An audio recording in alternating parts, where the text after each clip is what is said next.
Valentine. Yeah, when it's wrong like a line. Man, she never had a lose like mine. Ah, you can't catch them, you can't stop them. I go by them goon rules. If you can't beat them, then you pop them.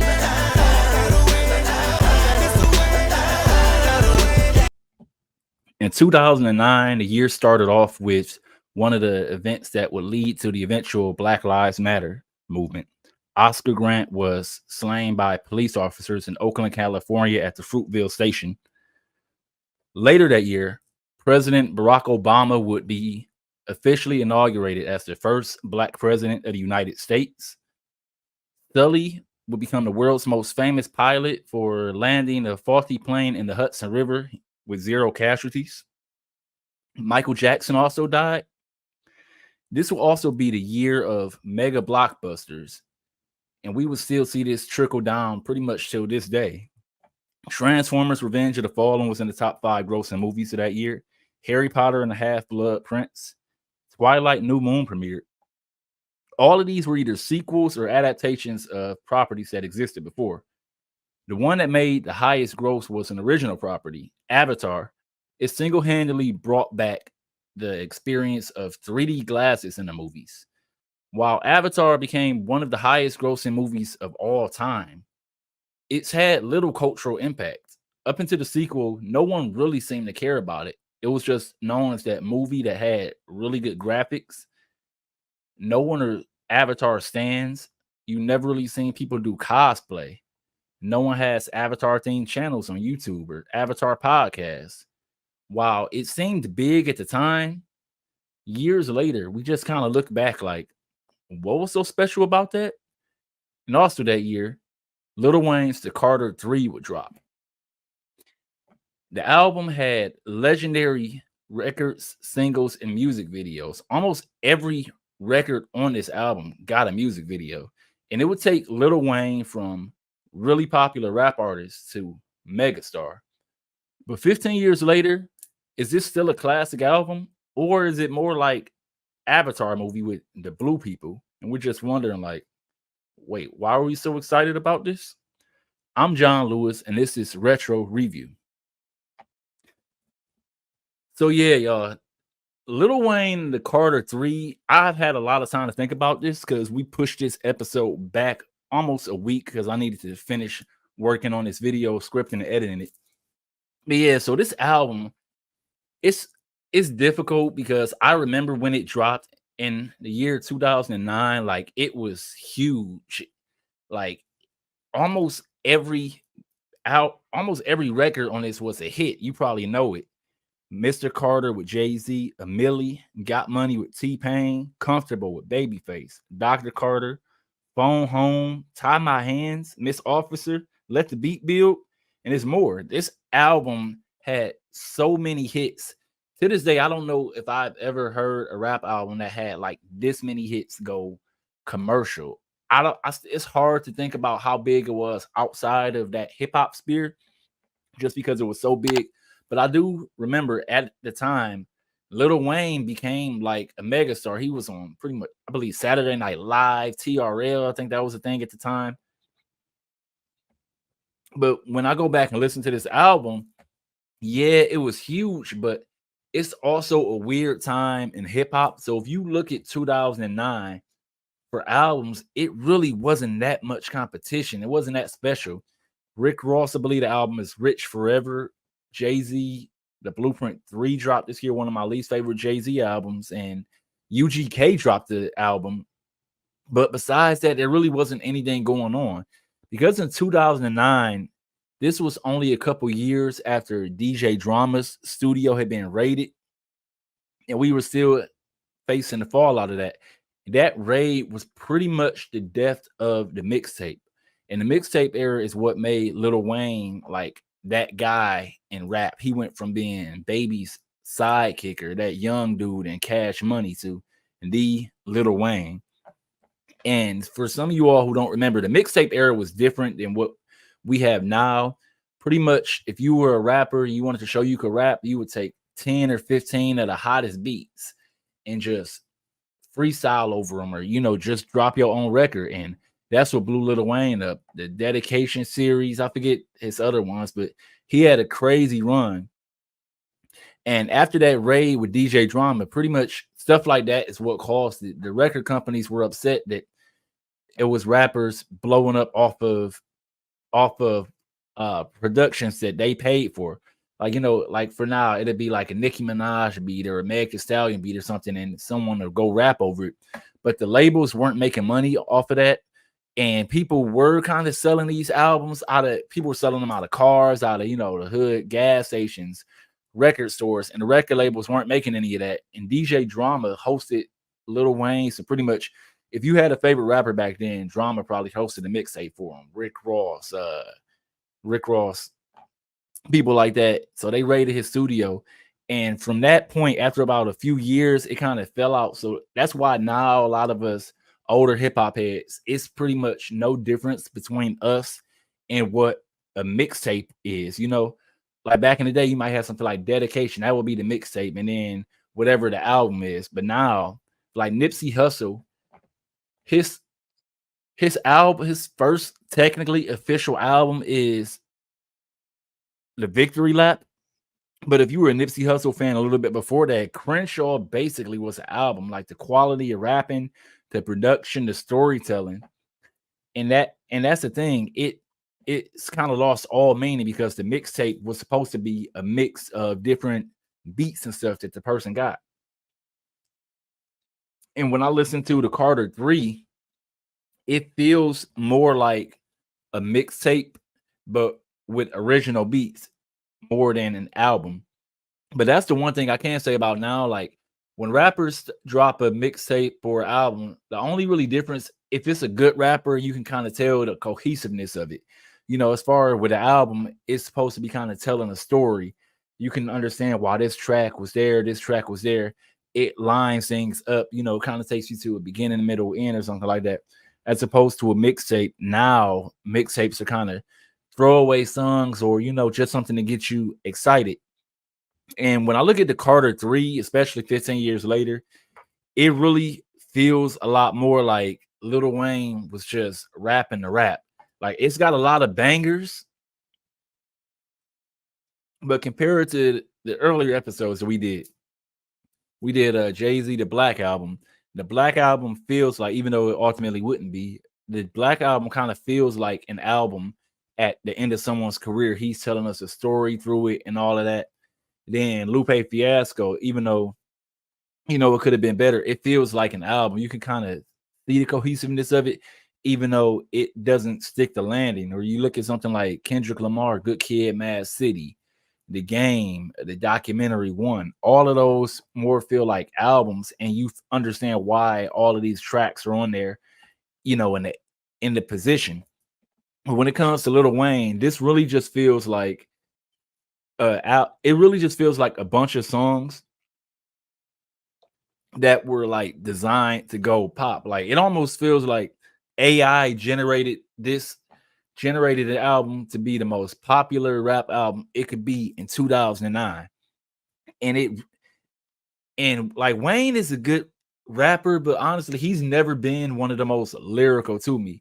Like from Southern rappers, like he's never been like T.I. is a better rapper to me than Lil Wayne, or someone like honestly Jeezy, or no, Freddie Gibbs from Indiana. He's not from the South, but it's a lot of rappers who can rap, but they're better at like the storytelling or being a cohesiveness. Like a lot of these verses, especially on Lil Wayne's biggest records, he's really not saying anything. It's almost like it's like the opposite of Eminem. On like Rap God, Eminem can rap really fast and all of these syllables and but then you listen to it, he's really not saying nothing. It's just a crazy fast beat. Or the Lyrical Miracle guys, it's like the polar opposite of Lyrical Miracle. Yeah, they saying a whole bunch of stuff, but the way they saying it, it just doesn't hit for you. It's not there. They just don't got it. So we can look at some of the tracks because we're gonna check out 2 reviews. So he starts it off with Three Peat. Yeah, so he starts it off with 3P, and that's more kind of an intro. I'm trying to remember if he even raps on that. But then Mr. Carter featuring Jay-Z.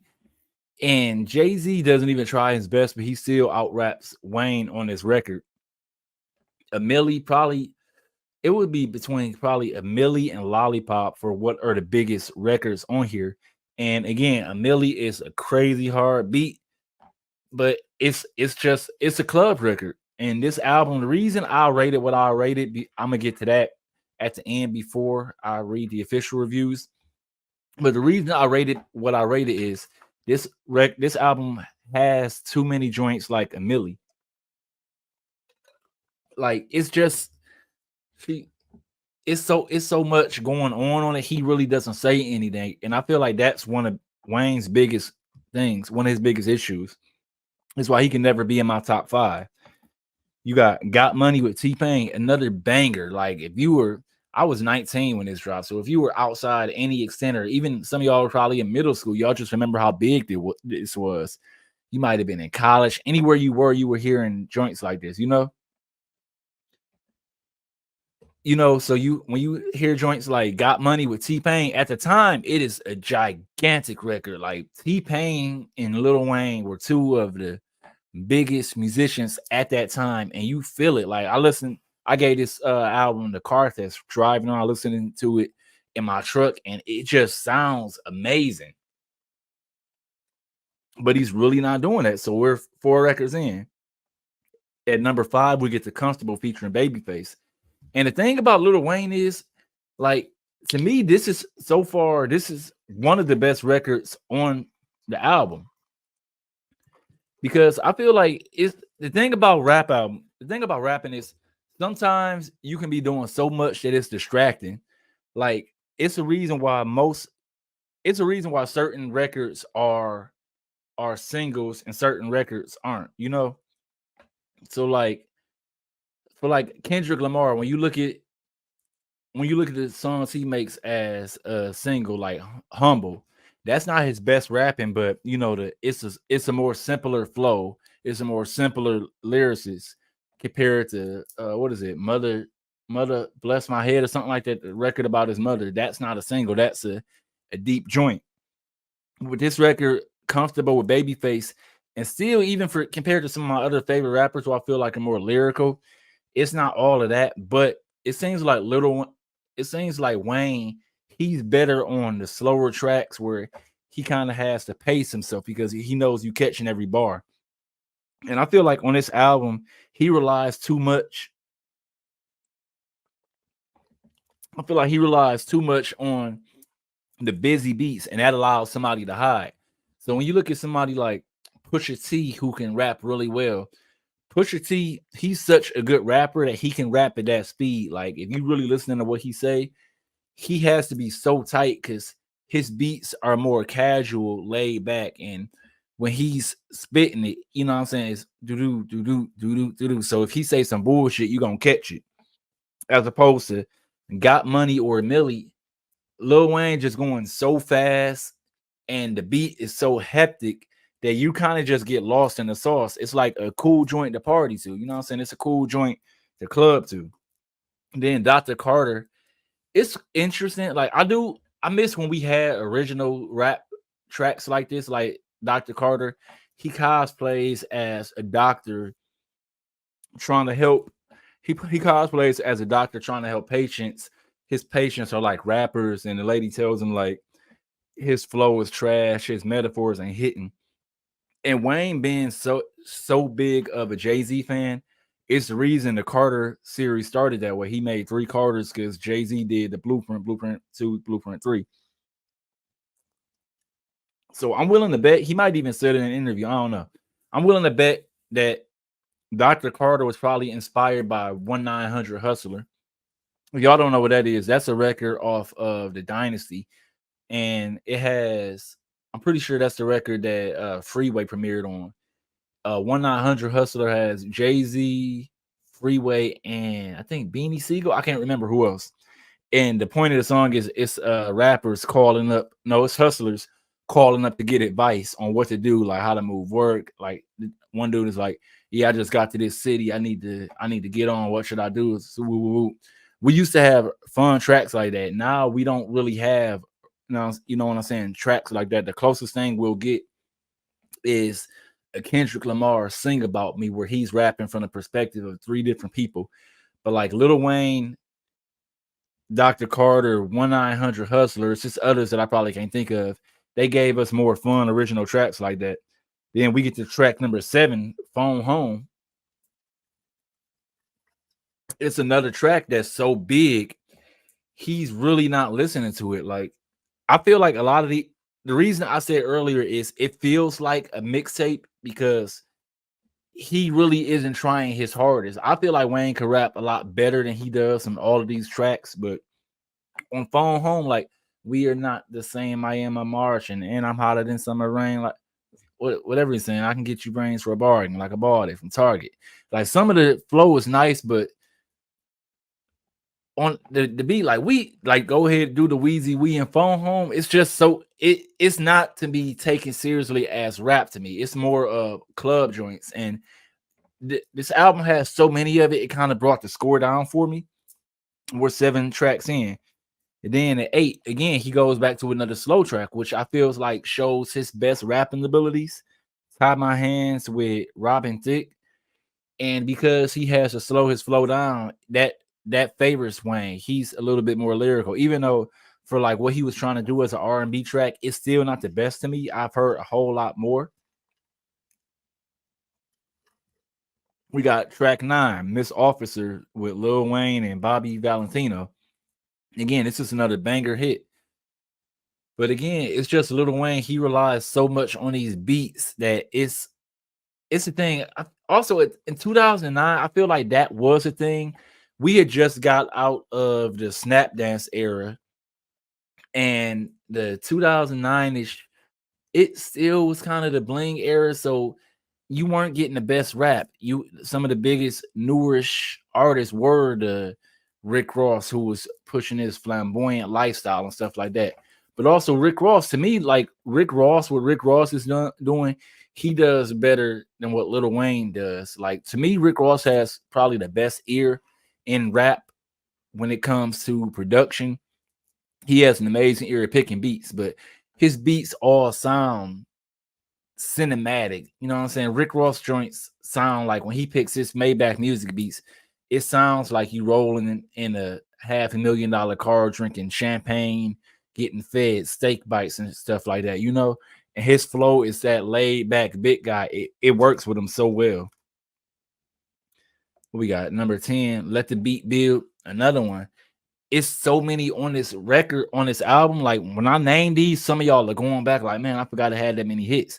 It has a lot of hits, but when you really listen to them, it's just it's really a sign of the times. I feel like that's why I like doing these joints, that when we go back and look at them, because rap music changes so different 15 years later. It's interesting looking back at this.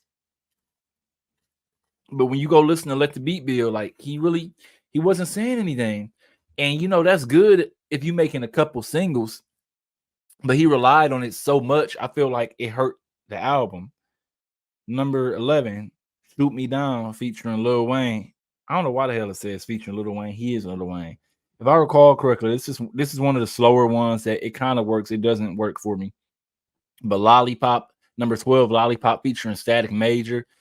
And all of these, I feel like Lil Wayne, he was having a ball. I don't know if this one he first really got into syrup or what type of drugs he was on, but like, this is a fun album. It's probably one of the funnest albums in the history of hip hop. Like, you can pretty much cut this album on from start to stop if you were having a throwback party, or what I'm saying, a late ops party, and it's going to work.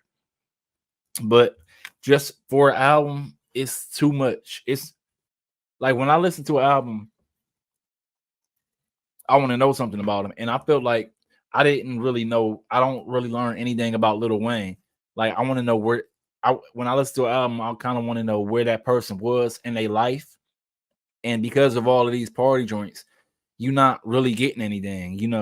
It's this album to me, it kind of feels like if you went to a restaurant and the first course was like some cheese sticks with marinara sauce. You like, oh, cool, cheese sticks. I love cheese sticks.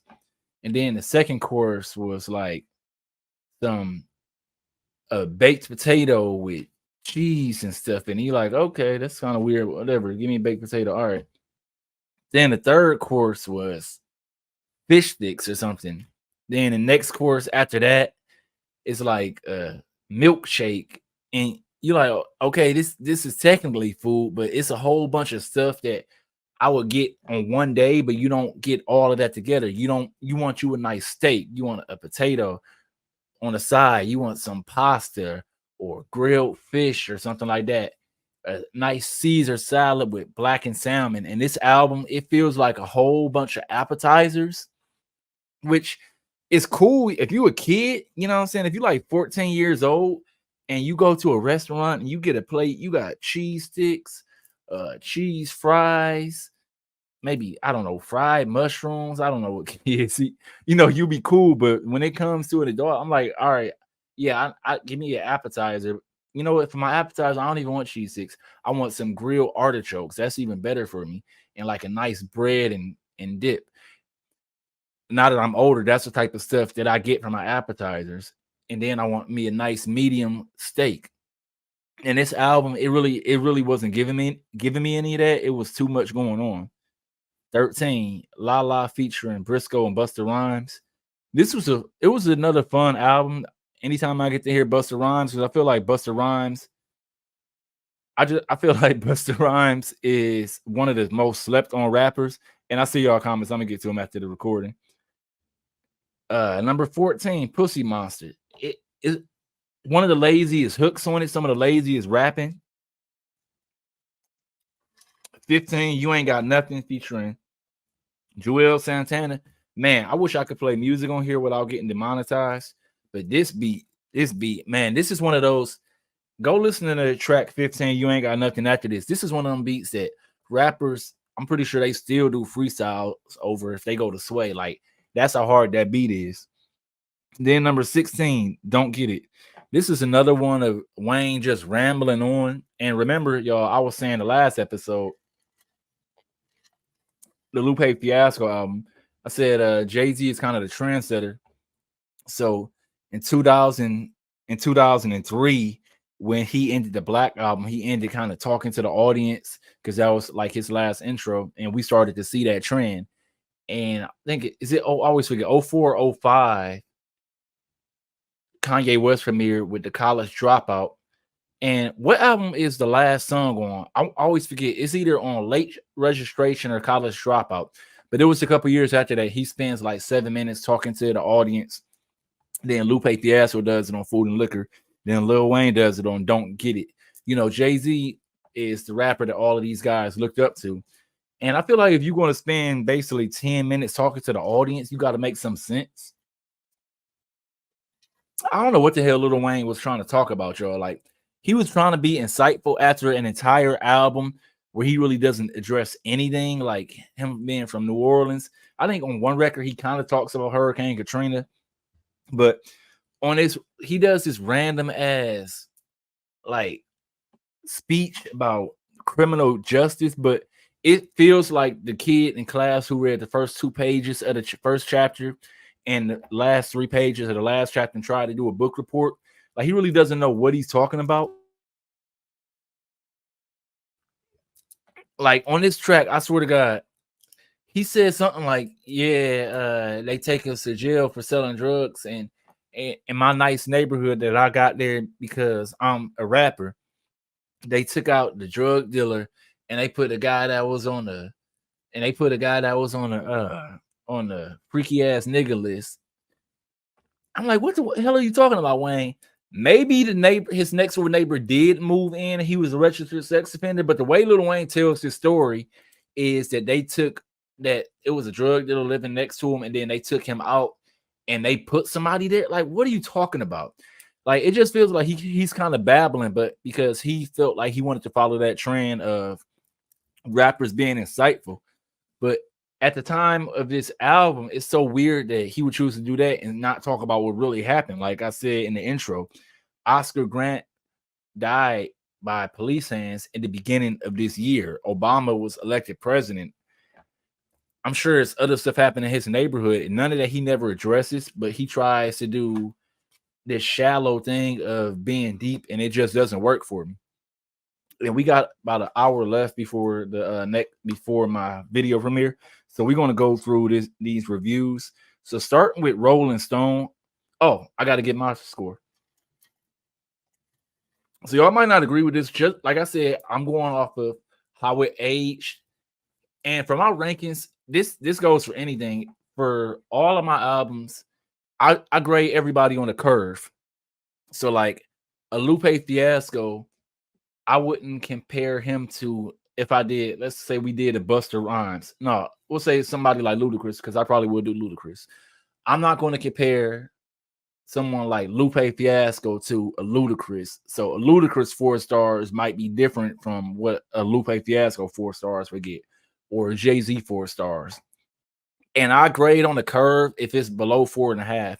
At 4.5, everybody's on equal playing field, you know. So like if you want to get a 4.5 or higher, you gotta be that joint. And did I gave the Black Album 5 mics. I gave the Black Album 5 mics. I gave Food and Liquor 3.5. And for when this album came out, it got a whole lot of bangers. But it's interesting to hear how music changed, which is why I said I only want to do albums that are 15 years old, because the production on these joints, they don't sound old, but you can tell they're a sign of the times. Like we don't have beats like this anymore. And that's the thing, like how well some beats kind of age. And that's not necessarily a bad thing. You know, I enjoy going back to certain albums and be like, oh man, I was in middle school or I was in high school when this came out, or I just bought this car. It's cool that sometimes things feel like 2009. So I'm not taking anything away from it. But this album definitely sounds like a 2009 joint.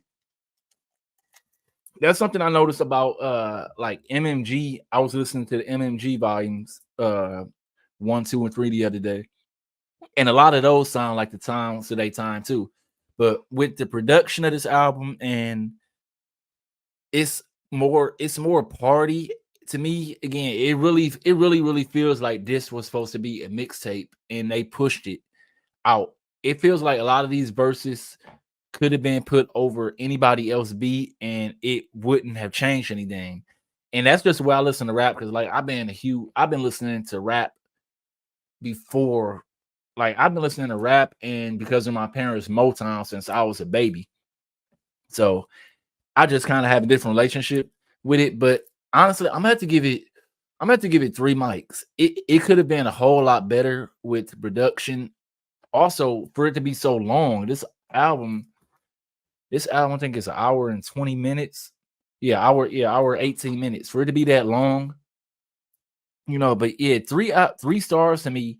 15 years later, it's a 3-star album to me. But let's check out Rolling Stone first, and then we're gonna read the pivot. I mean, not the pivot, Pitchfork. So Rolling Stone, reviewed by Jody Rosen, June 26, 2008. They give it 4.5 stars. Okay, it's true. He really is the best rapper alive. Lil Wayne made that claim on his last official CD in 2005. And since then, he's unleashed an astonishing torrent of mixtapes, leaks, and guest appearances to back up the boast. So his long-anticipated legit album follow-up feels a bit gracious. Still, the Carter 3 is useful as an exclamation point.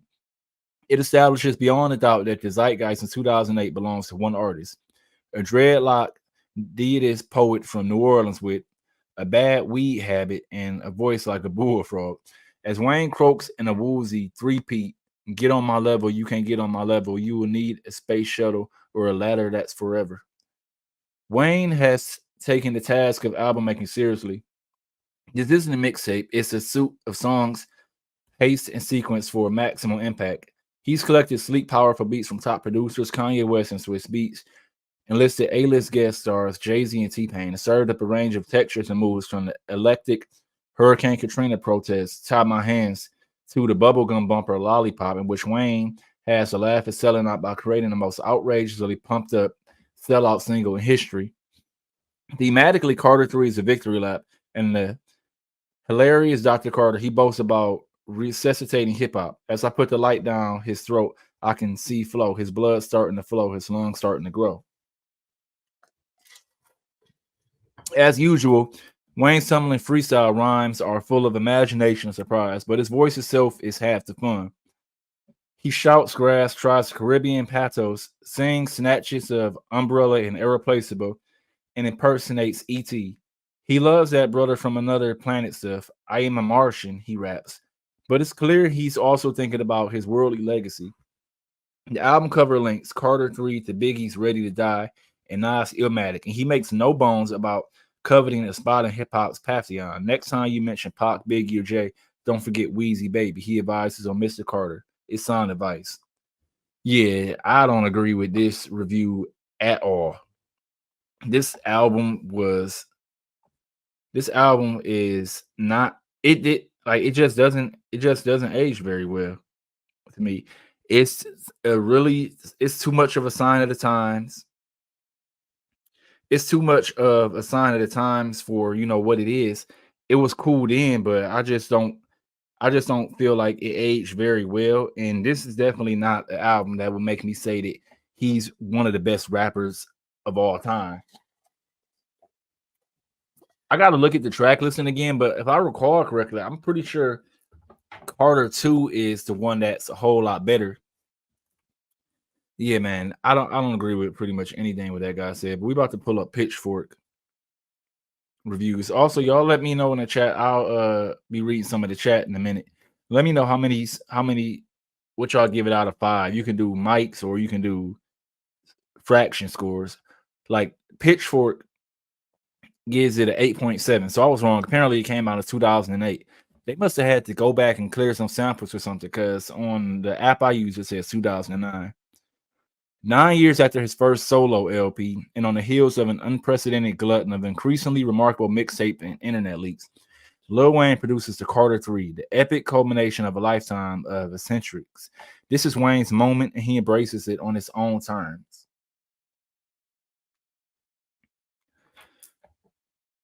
Where the fuck is my guitar? Lil Wayne is a terrible guitarist, just incredibly bad. The fact was evident at this year's Summer Jam, when he spent 2.5 interminable minutes nodding and croning all by his lonesome, with the stadium full of New York's most devout hip-hop fans looked on bewildered. Is he really playing a guitar right now? Giggled a teenage girl. That's not a quarter anything. Still, she recorded Wayne and all his tatted up Tracy Chapman glory for YouTube posterity just the same.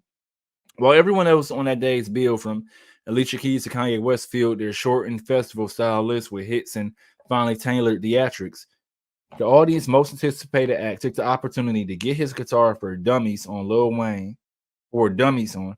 Lil Wayne is, as he likes to say, different. Always has been.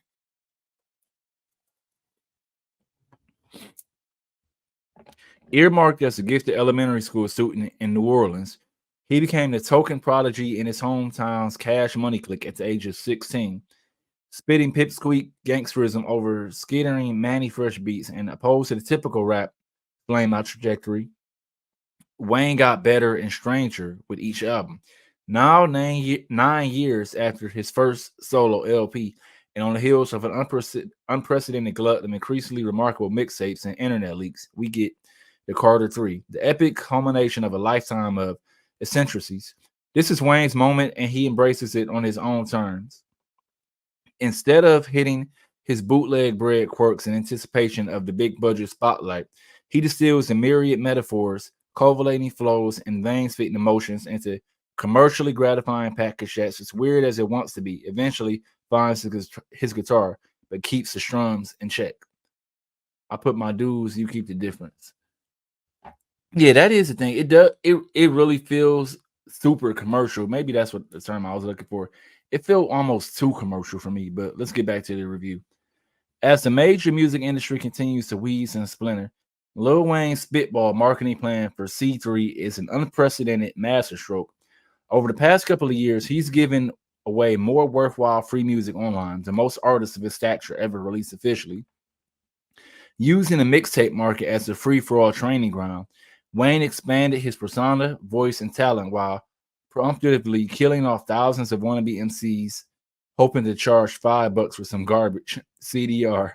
For that alone, he deserved thanks. Wayne set the definition for a Web 2.0 MC. His output pours through computer speakers at broadband speeds. And while stellar tapes like Dedication 2 and The Drop 3 offered up plenty of hitting darts and Son of Pride message board nerds, his just say yes policy towards any and all guest invitation provided maximum visibility and chiseled his radio friendly chops. Piggybacking on hits by Chris Brown and Lloyd, undoubtedly did wonders for his giggling teenage girl fan base, but a lesser known assist appears to have had an even bigger effect on a new record.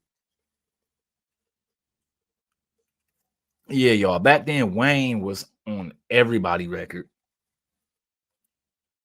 I don't know if he was running some type of deal just because he knew that the more he put himself out there, the more he would become popular or what. But yeah, Wayne had a crazy run. One of the few satisfying tracks on Outkast Bungle Idlewild album was a woozy bitch fest called Hollywood Divorce, featuring Lil Wayne. In hindsight, the invite feels like an act of sanctification. The song's lesson of winning idiocracies. Andre, Big Boy, and Wayne are all salty, but they make sure to sidestep pessimism. Big Boy Dean's rumor moniker M&M's with no nuts. Traces of the South's most genre-busting, P-Funk worshipping AT aliens can be heard all over C3, Carter 3. From Wayne's Statco phrasing on Mr. Carter to the extraterrestrial fetishism of Phone Home to the electric unpredictability of it all, the musical open-mindedness also lists Carter 3 above regional niches. The number one hit Lollipop sounds more like it was born on Jupiter than anywhere on Earth. While Wayne isn't quite ready to produce something like Hey Ya, don't be shocked if you see him held up by a pair of leprechaun suspenders in a not so distant future. I've done it before. Please don't make me do it no more. But yeah, that is one thing. At that time, it doesn't sound like a Southern album at all. I can say that. For this to be 2009, like Outkast and Ludacris and stuff, they sound more like Southern rappers, and I really do like Southern rap. That's why I kind of feel like this album, it feels like it could have been made in a lab, you know? It felt like it was designed to just be a hit and pleasing to everybody except, you know, a certain crowd. But let's get back to the review. C3 is Wayne's most absurd album to date, but it's also his most personal. Shoot Me Down with its lose yourself style guitar chug and ominous hook has rapper looking all the way back to age 12 when he accidentally shot himself with a 44 Magnum while toying with the gun in the mirror. 2 more inches I had been in a casket. According to the doctor, I could have died in traffic. He rhymes on 3-peat, possibly referring to the day in 2000 when a disgruntled groupie shot at his tour bus, planting the bullet in his chest. Such details add even more gravitas to his grizzled, elastic timbre, which suggests an impossibly hoarse and high David Ruffin at times. All I ask is don't take our love for granted. Sings perfectly sympathetic Babyface alongside Wayne on a lush ballad, Comfortable. The line coming off more like a saucier eye pleading the threat, and the LP's best track doubles as its most crazed and panned. Playing with Fire is a full-on faux metal stunner that harkens back to Bad Boy's cinematic peak. On it, Wayne reaches Ghostface levels of paranoid distress. I'm doing the same shit Martin Luther King did, checking in the same hotel in the same suite. Bitch, same balcony like assassinate me. He claims MLK grandeur are far-fetched, but his impassioned delivery makes them seem more believable than one would think, possibly. Apparently, those Biggie and Pac references are getting to his codeine-addled brain. After all, at 25, Wayne is now older than both legends were when they were gunned down.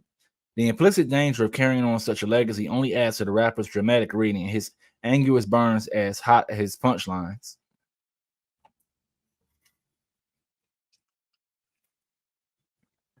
Considering his running faucet leak rate, there are bound to be a fanboy quibble about the.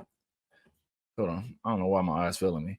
Intricacies of C3's tracklist, e.g., the buoyant web gem La La La should replace La La, and it's Brain Dead Busta Rhymes verse. And what about the hazy I feel like dying or the promising speed so 3 a.m.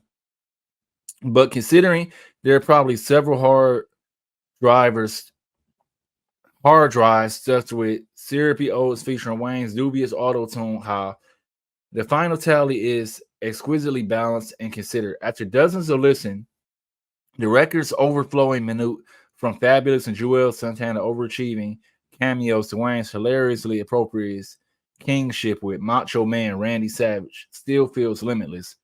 Just as the record's cover playfully skews the ready to die / Illmatic baby picture formula with Photoshop tattoos, Wayne updates what it means to be the best rapper alive here. Gangster dandy, Fender singing sex guy, intergalactic prankster. It's all him. Yeah, and yeah, Wayne was never the best rapper out. He kind of gave himself that title after Jay-Z retired. But yeah, let me know what y'all think in the comments of this video if you're watching the replay, and also in the chat. But yeah, the album, it was okay, man. Like it's one of the albums you can go back and listen to. You know, it's not gonna hurt anything. I mean, it'd be cool if you go back and listen to just me, just seeing how much hip hop has changed. But now we could talk about that mixtape era that I was talking about earlier. So the thing is, actually, the album, it did come out in 2008. I don't know why the version I had. So we were right around the corner from the blog era rappers coming out. So little Big Sean was about to come out. I think You Don't Know Big Sean came out in 2008. I think that was the name of it. Because Finally Famous Volume 3, I'm pretty sure that dropped either in 2009 or 2010. I can't remember. Wale was on a nice run. Wale first album, actually, I'm pretty sure 2009. We're going to get to that eventually. Kendrick Lamar was still getting his weight up. Overly Dedicated would have been like 2010 because Kendrick's first album came out in 2012. Section 80 and Overly Dedicated would have been somewhere around 09, 010. I can't remember. So all of these other rappers that we know now as basically legends, like J. Cole. I think J. Cole's first huge mixtape was like 2009. They were all coming out around that time, and you kind of could see that passing of the guard. Like what they were doing was so different from that previous class. Like none of them made anything like this. And also they were all so hungry to show that they deserve to be in rap, because it was a while that real rap fans, or I guess not real, older rap fans didn't really take the blog era rappers series like that. Like my generation, I really wasn't on the blogs, but I was listening to all of these guys. I would just get the mixtapes and stuff. I was never one of the person to hang out in rap blogs and stuff like that. But I was early on people like the Cool Kids. Man, talk about rappers. Let me know in the comments of this video too, y'all, in the comments on the super chats. I mean live chat. What rappers did y'all think were going to be way bigger but never blew up? I just knew the Cool Kids were going to be huge. I thought they were going to be like they kind of were in that Kid Cudi, Kanye West stuff. They raps were fun, and it kind of felt like old school rap, but not at the same time. They were very influential as far as the style. Like a lot of the styles, they were some of the first ones rocking Bape and BBC after Pharrell introduced and stuff like that. But yeah, this was the era a couple years after the Carter 3 comes out. That blog era just kind of took off. And a lot of the older heads, they were late to the party. And then they just turned around and they like, man, J. Cole got this amazing rookie album. He signed Jay-Z. Like, where the hell did he come from? Kendrick Lamar dropped one of the greatest rookie debuts of all time. Wale, like I feel like Wale never got his flowers, but Wale had an amazing run. That the mixtape About Nothing series with the Seinfeld samples Big Sean, his Finally Famous Volume 3 was huge in Detroit. Then it could just kind of spread from there. So this new era of rappers, they would come shortly after this. And I feel like a lot of what they did, it got rap back to a great place. Because with this one, it feels a whole lot like just the kind of the flamboyant rap, the commercialization, and it was big without saying anything.